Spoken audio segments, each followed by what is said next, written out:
Hello everyone, I hope you all are doing good in your life and are absolutely fine. We will discuss about vegetable poison, and that too Semecarpous Anacardium. Semecarpous Anacardium is commonly known as bilava or marking nut. These are the seeds of Semecarpous and are extremely poisonous portion of this entire plant.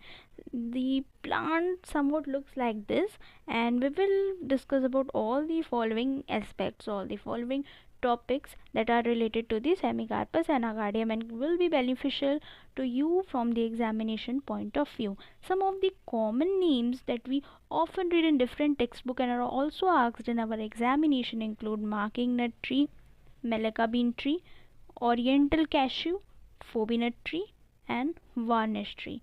Now, if we talk about this Semecarpous anacardium plant, so they are basically native to the outer Himalayas to the Coromandel coast of our country. This is the map of our country, and obviously source is Google Baba. So this is the region of Coromandel coast, and most of these species of Semecarpous anacardium are found in this place. It is somewhat closely related to cashew. Now this is the most important point, and questions are often framed from this point. This fruit is known as marking nut or bilava. The reason for this is it is being used by washermen and the laundry person for marking or inscribing numbers in the clothes of their customers so that the clothes might not get misplaced. As I've already shown you in the first slide, these are the seeds of bilava. They are somewhat black, cone or heart shaped, and they have some rough projections on their bases. Look at this. These are the rough projections, as you can see. Okay, let me change the color of the pen. These are the rough projections. Okay, some of the rough projection. Have a look at these projections are present on the base of the seeds. Okay, and they have thick pericarp that contain the irritant juice. Now this is the most poisonous thing that is found in the seeds, and it makes the plant toxic. It is brownish, oily, arid, but it turns black when exposed to air. Now the active principle of this plant are semicarpol and bilavanol, which is why it is known as bilava, and Semecarpous anacardium as well. So it is quite easy for you to remember these two active principles name. Now the common sign and symptoms that are associated with the poisoning of Semecarpous anacardium include the causing of irritation, itching, or development of painful bristles when the juice is applied on the skin accidentally or maybe knowingly. This often ends up developing the eczematous eruptions around the skin. These are the eczematous eruptions. Some blisters like red colored structures. These are the eczematous eruptions. The lesions that occur often resemble the bruise, hence it is also used for production of the false bruises. Later on it may produce ulcer and fever along with painful micturition, that is urination with brown colored urine is often seen in the cases of poisoning. Now if it is orally ingested, mostly accidentally.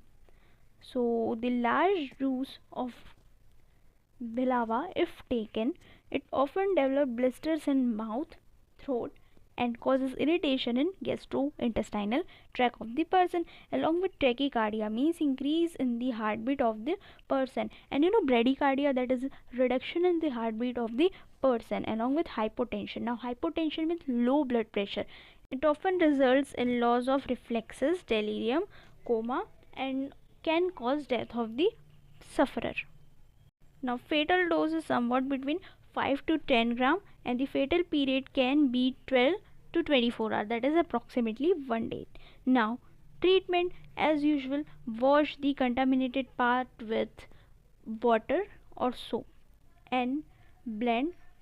Liniments are also applied. Like demlusate drink include milk or egg white are often given to the patient. This can be helpful in order to treat the symptoms that are cause that are seen in the patient. Now some common post-mortem finding, bruise-like lesions near the mouth and the lips that often end up with the development of small bristles. Bruise-like lesions, they are mostly used to cause false bruises. We will learn about it in medico legal finding in detail. And stomach can be congested or inflamed, while liver shows some disintegration, some kind of disintegrated changes. Other organ can also be congested in this case. The medico legal aspects of the poison include accidental poisoning, which may result in administration of juice, and it is also used for treatment of worm. So in case the dose goes higher, it might cause some severe effect, it might be poisonous in such cases. Juice can be introduced into vagina as a punishment for infidelity. Infidelity means cheating, so it can be used as a source of punishment. Isn't it very cruel? Now lesions are produced to stimulate bruises, and criminal abortions can also be done by inserting it in the cervix by applying it there with the with the help of some sticks. Now the juice may be thrown on the face in order to purposely cause injury to the person, to the rival, and can also be done in the case of jealousy or for taking the revenge. It might be the case, but again it is a criminal offense. And homicidal and suicidal poisoning is extremely rare, but you must keep this fact in mind that this poison is often used for causing, it is used for causing bruises purposely, for production of false bruises in order to file some fake cases. This is used. Now you must be thinking how to differentiate between a false bruise and a real bruise.